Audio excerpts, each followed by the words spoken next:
우리는 지금 바울의 변정 내용, 간증 내용을 함께 보고 있습니다. 그의 간증 핵심은 다메섹 도상에서 일어난 신비한 그 경험을 지금 자세하게 이야기를 하고 있습니다. 그는 하나님의 강렬한 빛에 꼬꾸라져서 앞을 보지 못하게 되었을 때에 그때 주의 음성이 들리기 시작합니다. 그것이 바로 10절입니다. 주님, 무엇을 하리까? 이것이 하나님이 자신에게 계시한 것에 대한 부분을 보여주고 미션인데 아주 가까운 것, 아주 쉬운 걸 말합니다. 다메섹으로 들어가서 거기에 머물러 있으라고 합니다. 그러면 누가 찾아올 것이다, 그 얘기를 하고 있죠. 자, 11절에 보면 나는 그 빛의 광채로 말미암아 볼 수 없게 되어서 사람들의 손에 끌려가겠다. 짧은 시간이지만 사흘 동안에 맹인으로 살게 되었다, 그 얘기를 하고 있습니다. 그리고 13절에 보면 바로 아나니아라는 사람이 와서 안수한 장면이 나옵니다.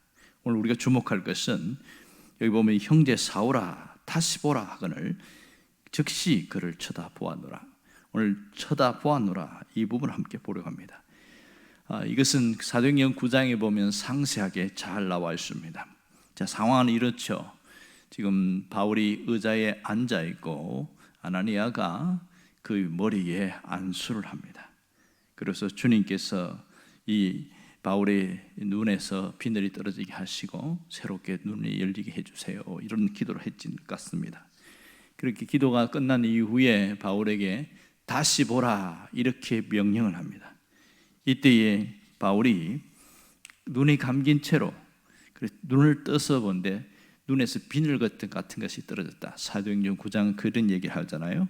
그래서 오늘 보면 다시 보았는데 놀라운 것은 그가 성령으로 충만하게 되었다, 그런 얘기가 나타나고 있습니다. 다시 보게 돼. 오늘 쳐다보는 것이 나오는데 이 쳐다보는 게 무슨 의미인가, 이 부분을 함께 생각해 봐야 됩니다. 이 다시 보다, 이 말은 쳐다보다 같은 표현인데 두 개의 동사가 서로 섞여 있습니다. 다시라는 것과 보다는 말이 섞여 있는데 이 단어는 헬라어 단어는 한 단어입니다. 아나블레포, 굉장히 중요한 단어입니다. 아나블레포, 그 단어 자체가 두 개가 합성어로 되어 있습니다. 그러니까 위를 보다, 다시라는 단어와 위를 보다, 쳐다보다는 단어가 합쳐진 건데 다시 위를 바라보다, 이런 뜻이 되겠지요. 그러니까 아나니아가 바울에게 위로 올려다 봐라, 이렇게 명령했을 때에 바울이 그를 보았다는 얘기죠. 그러니까 한마디로 하면, 헬라어로 하면 아나블레포, 이렇게 표현했겠죠. 그랬더니 바울이 쳐다봤습니다. 놀라운 것은 이 아나니아는 이런 뜻이 굉장히 특이한 거예요. 아나니아 이름은 여호와는 은혜로우시다, 이런 표현인데 바울이 아나니아를 봤을 때에 인간 아나니아가 보였을까요? 아니면 하나님의 은혜가 느꼈을까요? 틀림없이 그는 사람이 아닌 하나님의 은혜가 느꼈습니다. 그 이후에 그는 성령으로 충만했다는 것이, 그것이 증명하고 있는 것이죠. 사흘 만에 시력을 회복하고 얼굴을 위로 쳐다본 그 바울이 바로 거기에서 순식간에 위에서 부어주신 하나님의 은혜를 경험하게 되어졌고, 그때 아나니아를 봤을 때에 하나님의 은혜와 마주치는 순간이 되었던 것이죠. 하나님께서 그 은혜로 바울을 벌써부터 품고 계심을 그 속에서 강렬하게 느끼게 되었던 겁니다. 하나님의 은혜 속에서 바울은 이제는 영원한 삶을 살아가는 그런 삶이 되었고, 주님을 만난 바울은 성령의 충만함을 입은 것을 알 수 있습니다. 그러니까 주님 안에서 얼굴을 들어서 그 은혜의 하나님, 그 하나님의 은혜를 쳐다보는, 올려다보는 그러한 삶을 살았다는 것을 알 수 있습니다. 그 이후에 바울이 삶은 완전히 달라집니다. 고린도후서 4장에 보면 바울이 굉장히 어려움을 당한 이야기를 합니다. 뭐라고 그러냐면, 우리가 사방으로 우겨쌈을 당하였는데 또 답답한 일을 당했고 박해를 당하고 거꾸러지는 이런 엄청난 일을 당했다. 하지만 사방으로 우겨쌈을 당했어도 그것에 쌓이지 않았고 답답한 일이 있었지만 그것 때문에 낙심하지 않았다, 이렇게 얘기합니다. 또 박해를 받았지만 내가 버림받은 것처럼 절망하지 않았다고 이야기하고, 거꾸로짐을 당하여도 망하지 않아야 한다, 내가 무너지지 않았다, 이렇게 이야기합니다. 그러면서 항상 예수의 죽음을 짊어지고 예수의 생명에서 다시 내 몸에서 예수의 생명이 나타나기 위함이다, 이렇게 말합니다. 이런 능력, 이런 놀라운 은혜가 어디서 나타났을까요? 바로 이 현장입니다. 위를 보라, 아나블레포. 그때에 하나님의 은혜가 깊이 임하였고, 그는 늘 바울은 위를 바라보는 그런 삶을 살게 된 것이죠. 그것이 그가 새로운 삶으로 나아갈 수 있었던 겁니다.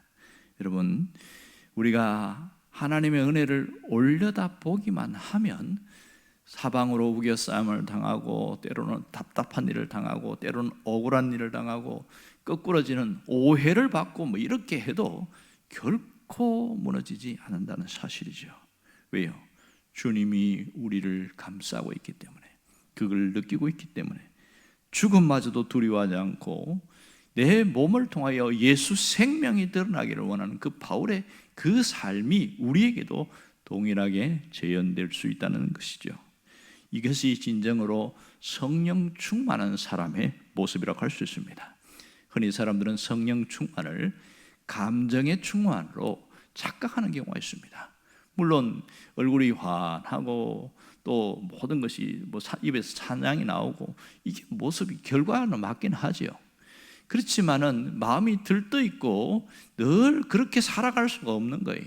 그것은 성령 충만의 어떤 감정의 요소의 한 부분일 뿐이지 진짜는 의지적인 부분입니다. 삶이 너무 힘들고 답답한데 무너지지 않는 것, 이것이 성령 충만한 사람의 모습이라고 할 수 있는 것이죠. 바울은 늘 자신의 시선을 위를 향해 보았습니다. 그때 아나니아가 했던 그 말을 오랫도록 기억했을 겁니다. 아나블레포, 위를 쳐다봐라. 그것이 그의 삶이었고, 그래서 에베소서, 골로새서 4장에 보면 그 얘기 하잖아요. 위의 것을 바라봐라. 그것은 바울의 자신의 간증이자 자신의 철학이며 자신의 신앙 의식이었음을 알 수 있습니다. 늘 위를 바라봤기 때문에 그는 모든 것을 이겨낼 수 있던 것이죠. 그렇다면 오늘 우리는 어떻게 살고 있냐 한번 돌아봐야 되는 겁니다. 우리가 얼마나 위를 쳐다보는 삶을 살아가고 있냐는 거죠. 우리가 현실에서 묶여있기 때문에 늘 현실에 반응할 수밖에 없는 거예요. 좋은 일 있으면 좋은 일 때문에 참 편안하다 생각하지만 순간 어려운 일을 당하고 답답한 일을 당하면 아래를 보게 되고 현실을 보게 되고 자신을 보게 되고 주변 상황을 보게 되는 거죠. 그런데 문제는 그 자체가 나쁜 것이 아니라 거기에 묶여버리는 게 문제입니다. 현실에 묶여버리면 모든 것이 어둡게 보여요. 상황에 묶여버리면 굉장히 답답해지고 자신이 너무 처량하고 비참하게 느껴지는 겁니다.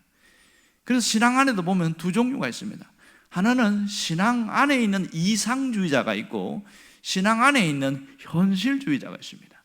신앙 안에서 이상주의는 언제나 위를 바라봅니다. 현실에 묶이지 않으려고 굉장히 몸부림칩니다. 그러니 그에게 놀라운 일이 일어나는 겁니다. 분명히 저 사람의 얼굴이 수척하고 막 창백해야 되는데 아주 얼굴이 환한 거예요. 미쳤나? 이럴 정도로 보는 거예요. 왜 그런지 아세요? 그에게 하나님의 은혜가 임해 있거든요. 위를 바라보았더니 내가 이겨낼 수 있는 힘이 생긴 거예요. 그런데 현실주의자는 물론 현실에서 집착하지만 거기에서 묶여버린다는 겁니다. 신앙 안에서 현실이 우리를 힘들게 할 때가 굉장히 많지만 거기에 묶여버리면 우리는 한동안 거기서 헤어나오지 못하다가 어느 날 벗어나면서 이제는 좀 숨을 돌리겠다, 이런 삶이 반복되어집니다. 그런데 신앙이 성숙하면 성숙할수록, 성장하면 성장할수록 그 기간이 짧아집니다. 어떤 사람은 한 달 내내 묶여있는 삶을 살다가 한 3일 반짝 얼굴이 환하다가 또 묶여있는 삶을 사는 사람이 있는가 하면, 반대로 어떤 사람은 굉장히 힘들은데 3일간만 고통당하다가 나머지 시간들은 환하게 사는 겁니다. 환경이 나아져서가 아니에요. 문제가 해결돼서가 아니에요. 자신 안에 있는 어둠이 다 벗어났기 때문에 현실을 이길 수 있는 능력이 생기더라는 겁니다. 이게 성령 충만한 사람의 모습인 것이죠. 그래서 주님은 바울을 통하여 땅의 것을 바라보지 말고 위의 것을 바라보라고 계속 강조하고 있는 건 그겁니다. 우리가 땅의 것을 보면 여전히 묶일 수밖에 없는 거예요. 저 높은 곳을 향하여 위의 것을 바라볼 때에 놀라운 일이 있는 겁니다. 어떤 어머니가 이 새벽기도 나오면서 신실하게 그렇게 신앙을 걸 갖고 있는데, 이 아들이 보니까 그게 좀 한심해 보이고 좀 그런 거예요. 근데 이 아들이 이제 어느 나라에 전쟁에 가게 됐는데, 그때 딱 한 가지 부탁을 한 거예요. 어머니가, 네가 사방에 우겨 쌓이고 답답하고 현실에 아무것도 보이지 않을 때 위를 바라봐라. 그것이 답이다 이랬어요. 그런데 한 귀로 듣고 한 귀로 흘려버렸어요. 그게 무슨 의미가 있냐 이러면서 지나가 버렸습니다. 그래서 전쟁의 현장에 뛰어나왔는데 막 싸우다가 보니까 주변에 아무도 없는 거예요. 자기 혼자 남은 거예요. 가만히 보니까 적진에 쌓여 있는 거예요. 야, 죽는구나, 끝났다. 그러면서 죽음의 공포가 밀려오기 시작한 겁니다. 왜냐하면 어쩌다가 자기 혼자 남아 있으니까 아무도 없습니다. 전후의 시체만 다 있고. 그때사 어머니의 했던 말이 기억난 겁니다. 모든 것이 갇혀있는 느낌일 때 위를 봐라. 그는 그때부터 위를 보기 시작합니다. 위를 보니까 자기가 어릴 때 가진 그 신앙, 그 하나님이 다시 생각나기 시작한 거예요. 그러면서 무릎을 꿇고 기도합니다. 하나님, 살려주세요. 하나님, 오늘 저는 여기서 죽을 수밖에 없는데 하나님이 아니면 제가 살아날 수가 없습니다. 하나님 살려주세요. 간절히 기도하는데 희한한 일은 그 적진의 포위 속에 있는데 아무도 그를 해치지 않는 거예요. 못 보는 거예요. 싹 눈을 가렸는지 못 보는 거예요. 싹 지나가 버렸어요. 그리고 얼마의 시간이 지났는지 구조대가 와서 그를 건져갑니다. 기가 막힌 일이죠. 거기 사람이 있는지 살아있는 사람이 누가 알겠습니까? 누가 보냈습니까? 하나님이 보내신 거죠.